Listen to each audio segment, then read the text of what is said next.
list of other ones. Outstanding comedy series. So much congratulations to you guys for this. We're going to have a long talk today and talk about a lot that's happened with the final season, which just ended up in April. We want to talk about the whole thing. But before that, we're going to show the first of a couple of clips we have today. And I'm not quite sure how to set this one up, except to say this is a very unique and yet very typical meeting of the Roses. Take a look. Well, I suppose I should let you both know that there's been a slight change of plans. As you've heard, your mother's going back to work, and we'll be heading to California. Now, I've made some calls, and I'll be setting up shop out west for the time being. Ooh, so it's just David and me going to New York then? I have something to say. The wedding's off. No, the wedding's not. Why would the wedding be off? Patrick found us a house. Okay, I don't know how we'd be able to afford a house. No, the house is here. I think we're going to stay. What? David, are you sure you've given this sentencing adequate deliberation? I just don't think I'm finished with this place. My business is here. My husband is here. And I'm just not ready to mess that up. Just yet. I'm sorry. I said I would share a place with you. So, does this mean you'll be coming with us, Alexis? No. I think it means that I'm going to be flying solo to New York. I've done it before and I can do it again. You take that ember of independence and you keep it burning because you, my darling, are destined to be on fire. Well, I could not be more proud of my family than I am right now. And as much as I'll miss this, being together, at least I can go to sleep knowing we're all going to be okay. So, when are you leaving? September 3rd. That's my wedding day.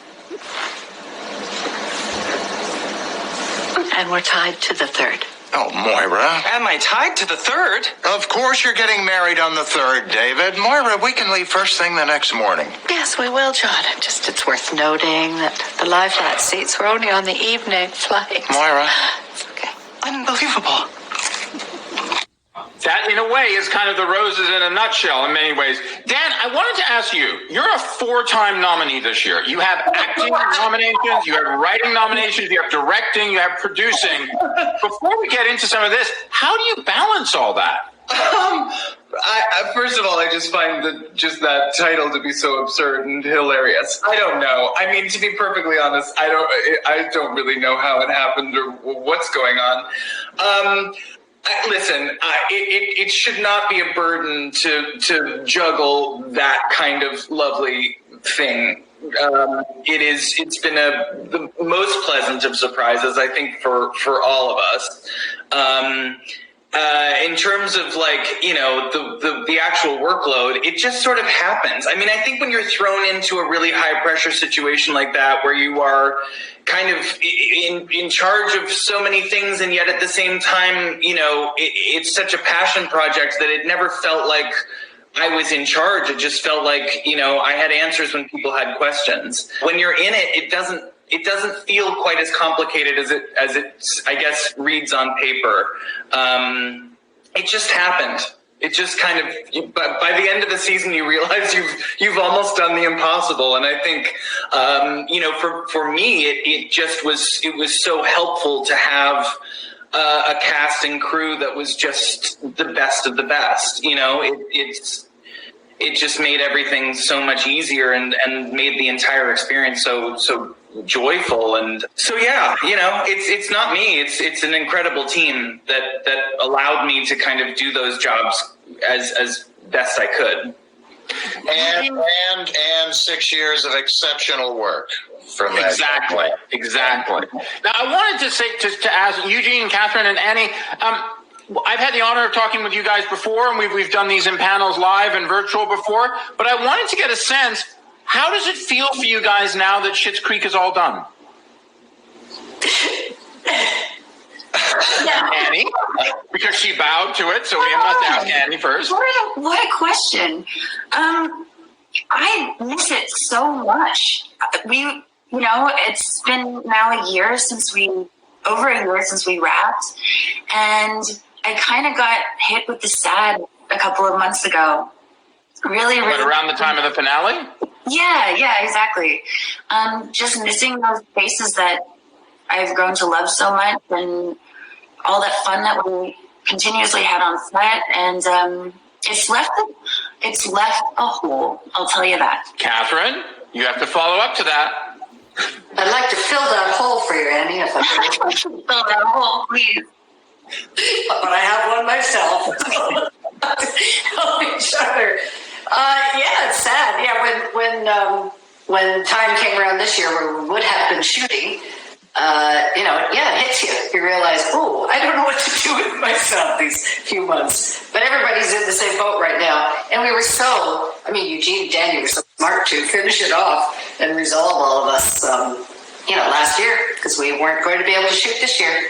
But yeah, it's sad, but the live shows were a great, for me, kind of a weaning me off of everybody, because I miss the people most of all, and I miss you guys. I miss being with you, and when we got to do the live shows, that we got to carry it on, and now they're all canceled for another year, so we'll see. But I hope They're coming back soonish. Yeah. I miss you guys, and the crew, everybody. Yeah. Eugene, how does it feel for you now it's all done? That's exactly it. I mean, it's like it's going through withdrawal. Right now it's missing these people, missing my on-camera family, missing the cast, and it was cast and crew. It was all family going to work every day. It was the greatest way to go to work. You really look forward to going into work every day because... And I should point out, if people don't realize this, Eugene and Daniel created the show together. So this is truly a family affair, both on camera and off camera. And Sarah. It's yes, that's true, and Sarah. It's Daniel, me, and my daughter Sarah, Dan's sister, who played Twyla. So that was kind of a strange on-camera experience for me. It was, I always thought it was just the weirdest, the most surreal thing being on camera acting with both my kids and, kind of watching them, interact in a scene with, the likes of Catherine. It was just something I never quite got over. No, one of the things that we saw that happen with Schitt's Creek is, this wonderful gem grew and grew and grew and grew. So by the time we got to that final season, you guys were a phenomenon. Were you surprised? Dan, I really want to ask you because, you put into the show, and I know we've talked about it before. Were you surprised where things ended up by the end? And how did the popularity change anything for you in terms of the show? Well, not really, because I think the majority of people started watching it very late in the game. So it really kind of cracked open, I suppose, in season 5. That's when, viewers had watched and gotten caught up. So it took quite a long time. And I think by the time you're in the 5th season of your show, the machine is kind of well-oiled, and you sort of have a very clear idea of how it all works. So I think the only time that it really felt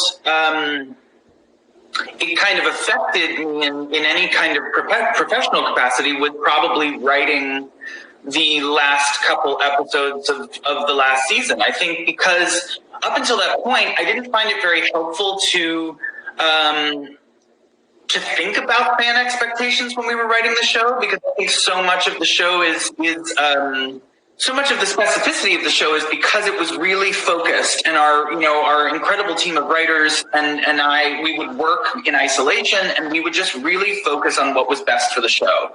And we shut out a lot of, other people's, a lot of the white noise, because what people were responding to was kind of what we were making in that isolation. So if we were to open it up, if we were to somehow sort of do that tongue-in-cheek thing that I think shows can do, which is constantly be aware of your audience and cater to their expectations, it does break seal of reality a little bit.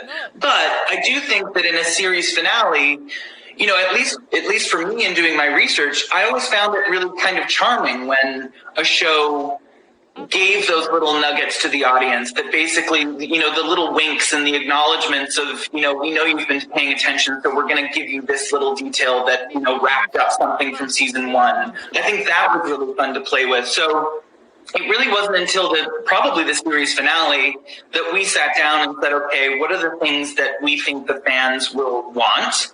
And then we cross-referenced it with what we think the characters would want.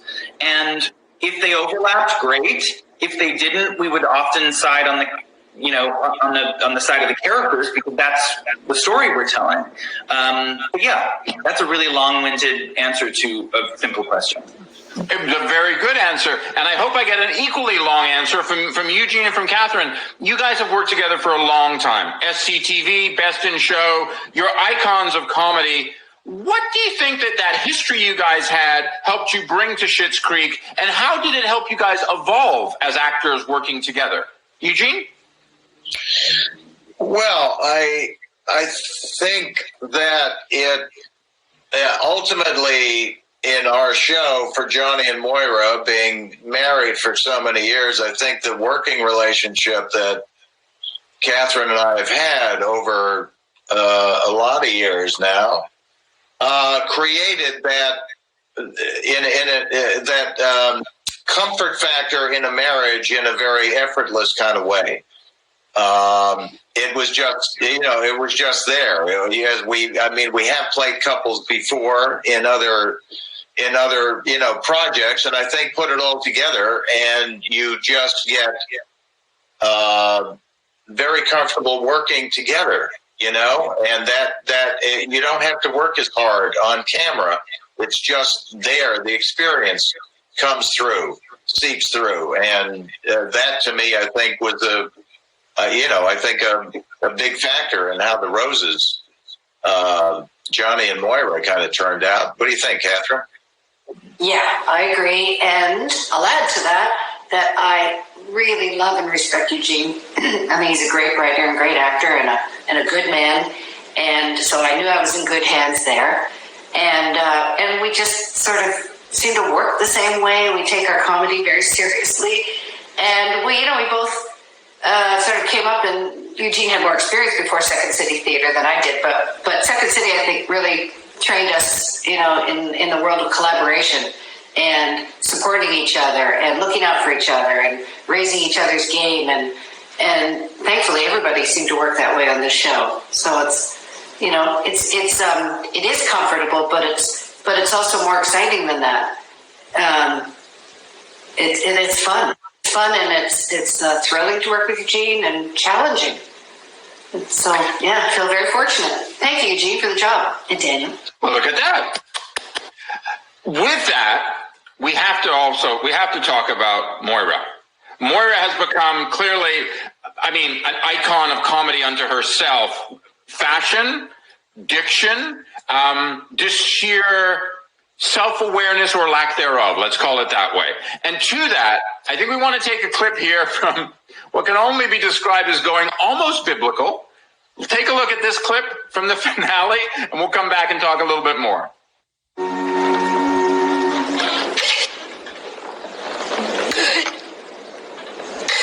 Good evening, everyone. Welcome to the marriage of Patrick Brewer and David Rose. We are gathered here today to celebrate the love between two people whose lives were ostensibly brought together by the fated flap of a butterfly wing. It is all but impossible to explain why things happen the way they do. Our lives are like little baby crows, carried upon a curious wind, and all we can wish for our families, for those we love, is that wind will eventually place us on solid ground. And I believe it's done just that for my family here in this little town in the middle of nowhere. Okay, I think we're good. And now I will ask David, Rose, and Patrick Brewer to exchange their vows. All right. I feel like in some ways there's nothing I should say after that. But I will say this. Among the nominations that you guys personally received and the shows received, you've also received nominations for costume and hair and makeup and many of those departments. And we all know how hard people below the line work in making shows come. Often people who don't get the credit they deserve. So, full credit to them. Yeah. Following that, I would love to ask Catherine and Daniel and Annie and Eugene too, how the hell did you come up with that look? Well, I'll briefly say that when Daniel told me they were trying to get the look together to top all of their looks, Moira's look, that I said, hey, maybe something papal, like a mitre or something. But that's all I gave. And then I asked Anya, Soros, our hairdresser, to make me a roll of hair to have between the mitre and my head. And that's all I gave. And then everybody worked. I had no idea how much beautiful work and creativity went into making that actually happen, And we saw in episode after episode, we saw costumes like that. I mean, Moira's fashion and to a degree Alex's fashion. And I have to say, by the way, I just want to do a throwback to our first clip. I absolutely covet that sweater that David was wearing in our first clip there with the hand. Daniel, I know that you would take a very hands-on approach because you guys didn't have the biggest budget in the world, and yet you had couture in every episode. How did you pull it off? It became a full-time job. I mean, you have production working for only a small amount of the year, so we were not able to, in that time, buy everything that we needed to buy. So I was shopping basically all year round. I purchased everything from when there was sales season to designer consignment stores that I would pop into. I had downloaded apps on my phone that had designer consignment apps, and I was shopping all year round because we needed to find those steals. We needed to find those rare pieces of clothing that were so aspirational and yet within our budget. And so I would come to our fittings on those first couple of days of getting back into production with 5 or 6 suitcases of clothes that I had purchased throughout the year. Of mostly women's clothes. Exclusively women's clothes. Back and forth with suitcases full of women's clothing. I would only shop for Alexis and for Moira, and the person that cleans my apartment certainly thought I had a very fun life.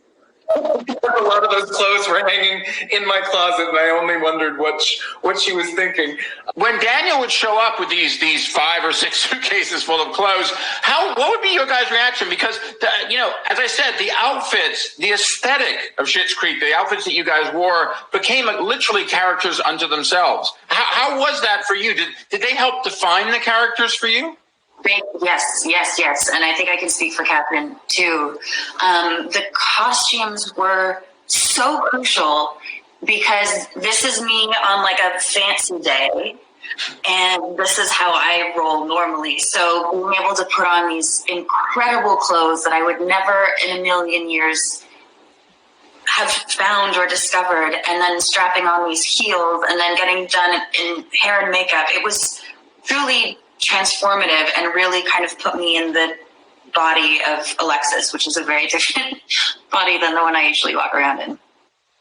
I want to talk a little bit about, because we just saw a clip there from what was the finale, where we see the wedding between Patrick and David, and a lot happens, and the Roses Johnny and Moira are moving in a way back to their old life, but with some lessons learned from this time in Motel Exile. Or Exile on Motel Street, to quote the Stones. Obviously, David and Patrick are going to stay, and Annie is off into the world in an independence that she probably didn't have before. I wanted to know from all of you, and I'll start with you, Eugene. how did your character evolve over the seasons? And how did he get to where he was in the finale? Well, I don't know entirely of all the characters how much Johnny actually evolved from beginning to end. I think he was kind of steady as she goes throughout, because that was his thing, to help the family get through this horrible situation, and maybe one day we'll find ourselves out of this. So I'm not. I think in terms of being a father, much the way Moira being a mom, as parents, we did learn entirely what family is, and there was an emotional, I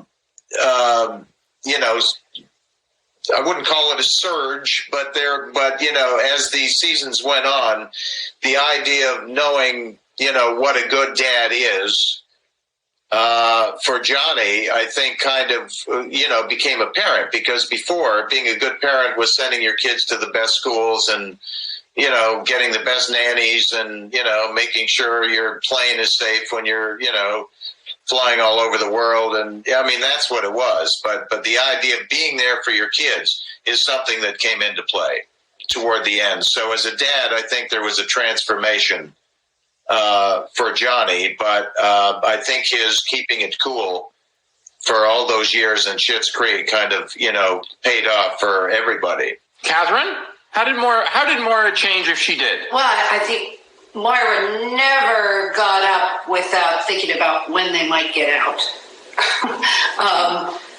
But didn't badger Johnny every day about it. But it was on her mind. And I think it's a case of be careful what you wish for, because, she, with no actual agenda, she, fell for everybody in this town, almost everyone. But as Eugene said, what really happened for us unconsciously was we became parents, and Moira actually became a mother, and that was the best, I think, for Moira, but also so fun to play. All the scenes with Annie and Daniel, becoming a mother and having these great parent-children scenes, that was just lovely to watch them grow and become the beautiful people they became. That was great, yeah. Annie, for you, I mean, Alex, in some ways, Alex's evolution was profound. For you as an actor, how was that, and how do you feel about where she ended up in the finale? I'm going to be really lame and say that I'm very proud of her as a character. There's nothing lame about that. That's awesome. It always makes me cringe when actors say that, but now I'm like, I get it. I think Alexis, when we first met her on paper, was such a difficult handful of a person, and she was very selfish and very dependent on men and on money. And then where we leave her in season 6, she's this independent, more further educated, confident, excited person who's kind of heading off into the world on her own for the very first time. And so it was just, I feel so grateful to the writers for writing such an amazing arc for a character that I think could have just been tossed off as a very one-level character. Daniel, one of the elements about Schitt's Creek is obviously we see this incredibly self-indulgent wealthy family lose everything except this crappy motel that they bought as a lark and rebuild their lives. But as viewers, there were so many elements to this that I know for me, and I know for many, many people, and I know you know this, touched them so deeply. The relationship between David and Patrick, the relationship between the family, the aspirations. I wanted to get an idea from you, now that it's all said and done, and I am going to ask you, as I have before, if there's any chance we're ever going to see more Schitt's Creek, but I wanted to know, how did that resonate with you? I know you've talked about you kind of were in a bubble with the writers, but you weren't immune to it, I know. It's been the great unexpected sort of takeaway of this show, I think, for all of us, really. I mean, not to speak on people's behalf, but I do feel like we went in, we go into a show hoping for the best. You hope you have a good time. You hope that you can write funny things and you can tell substantial stories, but you never go into that kind of experience thinking, oh, I'll change the way people think in their homes, or I'll change people's relationships. That's kind of, at least for me, that's not really where my head goes in terms of like, you know, big impact kind of thinking. So it really has been the unexpected gift that really gave back to us in so many ways, because I think, you know, all we really wanted to do was put out a show about people who were trying to improve themselves. And I think in a way, the fact that the stories we were telling ended up overlapping with a huge political shift in America that brought a very dark cloud to many people, to provide joy and to provide stories that were hopeful about people changing for the better. I just think that we happened to slide into people's lives in a time when they needed that kind of boost. And as a result, the connection between the show and the viewers became that much more intensified because of the circumstance that we're all kind of living in. So, you know, I will, Dad. Not all phones were turned off. It had to happen at some point. It had to happen. That was literally an unwritten scene from an unseen episode of Schitt's Creek. Thank God I wasn't crying about it. Exactly. But you know, it's been incredible to meet people, to read all the you know, the personal things that people have shared with us, the way that the show has touched them. You know, it's you can't expect it, but it's been so rewarding to know that we did something that we were proud of, but also that we did something that affected some kind of positive change. So that's all you can really hope for. Now, I know you guys are all up in Canada. I hope you're all safe and well. Really, really appreciate you guys spending some time with me today to talk about this. Eugene, I have to ask you, you know, you worked with your son on this. You worked with your son and your daughter creating it. You worked with one of your oldest collaborators. Annie joined the family literally and figuratively. What has this experience been like for you when you look at the length of your career so far?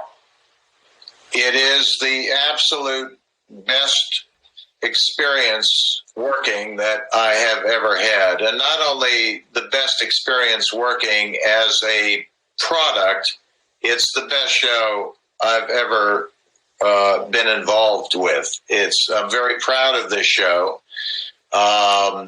It's a great show, and the idea that, you know, that for 6 years we were able to put together a group of people that we absolutely adored working with, and the fact that the product that was, you know, produced turned out in such a way that you know, I couldn't be more proud of it. So it was a lovely diamond to happen to me at this point in my life. Well, guys, thank you so much for joining us. Eugene Levy, Daniel Levy, Catherine O'Hara, Annie Murphy from Schitt's Creek. Much success at the Emmys. We're really proud of you guys and so glad you're here. And thank you for joining us. And we'll be back with some more Contenders TV soon.